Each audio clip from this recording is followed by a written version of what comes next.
Rody, I've got a couple of statistics here, which really interested me actually. One is that the United States provides 38% of all foreign direct investment into Latin America. And this is a bit that surprised me. European companies contribute 17%. I mean, that says to me that it's a really great environment to go into, and it gives a signal of long-term stability in Latin America. What for people thinking of moving office or setting up an office or even operating in those regions, what are the benefits for them in terms of, let's talk about raw cost now. What are the benefits for them to go into Latin America? Well, besides being a thriving and growing and emerging economy altogether, Latin America, it's very cost effective because the comparison with the US within America, for example, is very significant when it comes to salaries. A tech role in the US would pay about 2 to 4 times more than in Latin America. Wow. Now, the cost of living also has to be taken into account. How much does it cost to live in the US versus how much does it cost to live in Latin America? And thirdly, the lifestyle that lends and gives you.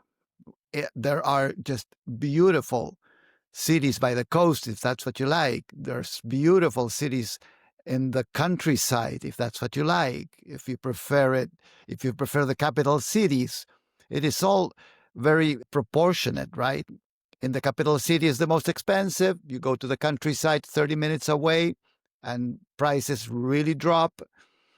And you go to the coast and it's somewhere middle of the ground, but the quality of life is tremendous versus the salaries that you have to pay. So it's very cost effective.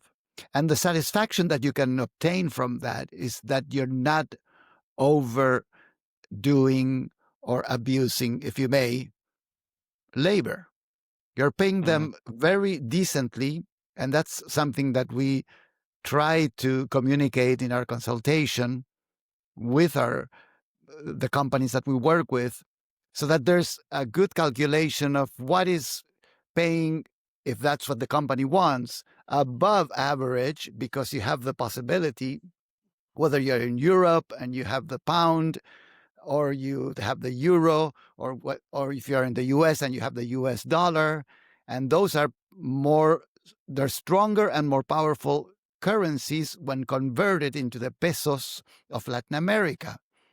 And so when it comes to paying a salary that is very decent and maybe above average to give those people a good lifestyle, it's a great satisfaction and yet a real saving for you as a company. So And it's a if real win-win. if the business has got the money, they can obviously hire a little bit more salary and get real top talent, can't they? I mean, Correct, correct, yeah, correct. You the can the you can fit for higher talent, yeah. proportionately speaking. And again, that's something that has to be looked at, researched, depending on the country itself, depending on the role. And that's where the consultation is very helpful, because Mm. those are things that we can get on the phone about or on a video call about and discuss and research ahead of time. And then that way you can hire, you said it perfectly, you can hire high talent, which exists, and definitely it does in Latin America. Those And especially in this tech era that we're living, there's good technology people in Latin America, and they don't have to be paid the same salaries as in the US and I suppose in Europe. those figures really surprised me, Rody, to be honest. I mean, I live out here, as you know, in Southeast Asia, Uh-huh. which a lot of my previous hunting ground was the UK, which most people in the UK and Europe would automatically think, right, if we're setting up a business or doing some extra commerce elsewhere, we need to be in Southeast Asia. Interesting. and but this sounds like really like ultra comparable in terms of, Very and not comparable. only that, I think one thing that I know from the previous time that we spoke is that salaries don't have to be salaries, do they? South America, Latin America have got a kind of working culture that there's a lot of freelancers out there, so you only have to employ Right. That's when you another need. saving. Yes, exactly. Another saving that you have to take into account, that you don't necessarily have to give all the benefits.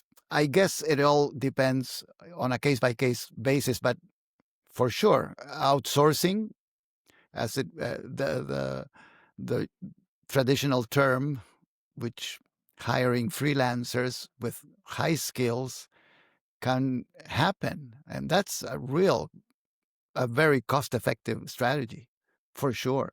At least at the beginning, before you even consider opening an operation altogether there. It's a great transition. You start with some hires, you communicate with them, you see how it goes, how you gain traction in those countries, and then maybe it becomes worth it that the revenue allows for it to open an operation altogether there. But you can start building it little by little on the key Mm. roles, so that you can grow and expand in those countries. It's phenomenal. I'll give you an example in the Riviera Maya, which is one of the most beautiful places, paradise on earth, beautiful. But the Cancun area in Mexico City, I have friends that have 4-bedroom houses for about $2,000, and you're by the beach, beautiful environment in a closed neighborhood. I'm talking about specific. I'm thinking of two friends that I have. Beautiful Mm. 4 to 5 bedroom houses with beautiful gardens by the beach, golf course within the closed neighborhood. I lived there for a couple of years in a 2-bedroom house, even for less than that, I need $1,400 them. I or need them to become my $1,200. friends. Sorry. I need them to become my friends too. Exactly. But that's to give you an example. And then, of course, the cost of living, Yeah. the food is more Yes. natural and it's right there. And it's not as costly as in other countries. Mm. Transportation, we would go around in bicycles. I mean, I'm Mm. not exaggerating. These are true to life, beautiful lifestyle choices. Of course, we drove cars as well. Going to the movies, going to eat, going out for Mm. fun, having adventures, nature adventures, visiting places, all of that really, that's what you're looking at. I mean, it almost feels like a temptation for the owners to go in there, but I'm talking about what kind of satisfaction you can give as a business owner in growth and expansion, that the people that you hire are talented, highly skilled, and can be given Mm. a good lifestyle. That's a But beautiful but vision. as an owner, definitely need. Oh, well, I've got. Hey, sorry, love. I've got problems in the office in Mexico. I need to go again. Cancun, here we come. Exactly. Put the hats Yes. on, away we go. Yeah, for Just sure. just as an aside, people that follow your content on LinkedIn and YouTube probably know you more as translation and definitely localization, ensuring that Mhm. the translation is right in the different regions, not just the whole region. But I want you to just talk a little bit more about the other side that you do that is growing this year and will grow into 2026, about the consultancy side. You know, if somebody's thinking, I want a piece of that, I want to try Latin America, Right. I don't know where to start. I've Googled and there's 50,000 web pages come up, and I've have to troll through them all, and they're all conflicting advice. Other than the translation and localization services that you've done for many years, where can you help on that? The stepping foot into Latin America. Two aspects that I can think of immediately in our initial conversations with companies is market research and expertise on a local level, and talent in the countries, in country. This is Mm. very valuable. It's immediately resources that we can provide to companies that we work with. So in the initial conversation is knowing what they would like to do, what they're doing, what has worked, and how it can be adapted to the Latin American countries, and then immediately getting in touch with people locally, doing some research. All of this is a real shortcut that is Mm. gaining more and more traction with us because we're surprised in talking with business owners that when we talk about even localization is a strange or unknown concept as an expansion and growth tool and process, like a serious business growth, new stream of revenue, more clients, with the second most spoken language in the world by natives, about It- 600 million people, Spanish. Mm. Mm. So wherever you are in the world and you have products or services in English, going into Spanish is a natural. Of course, there's the China and the India, which are the other two that are widely spoken just by population, no doubt. But our expertise is in Spanish, and we know. Is this Yes. is this just a service for large businesses, Rody, or does it apply to other people? No, by no means. For with large companies, what we're doing is we're basically maintaining and maybe improving in certain aspects or going a little bit more granular in technical aspects.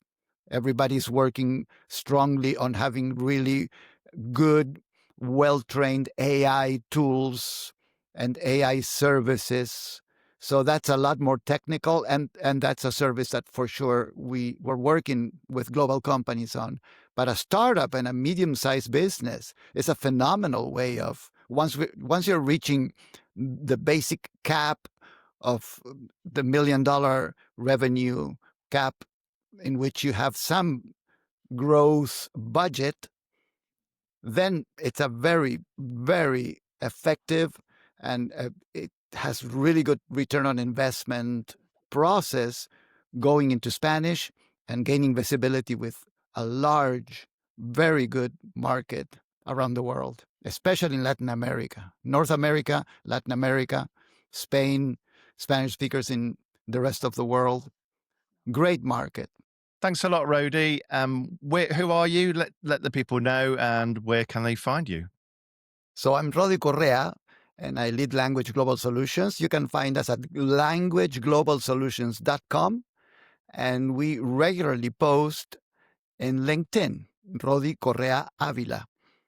And you can find us there or by Language Global Solutions as well. And we'd be more than happy to have consultation and localization insights to help you expand and grow into new markets, specifically Spanish-speaking markets around the world.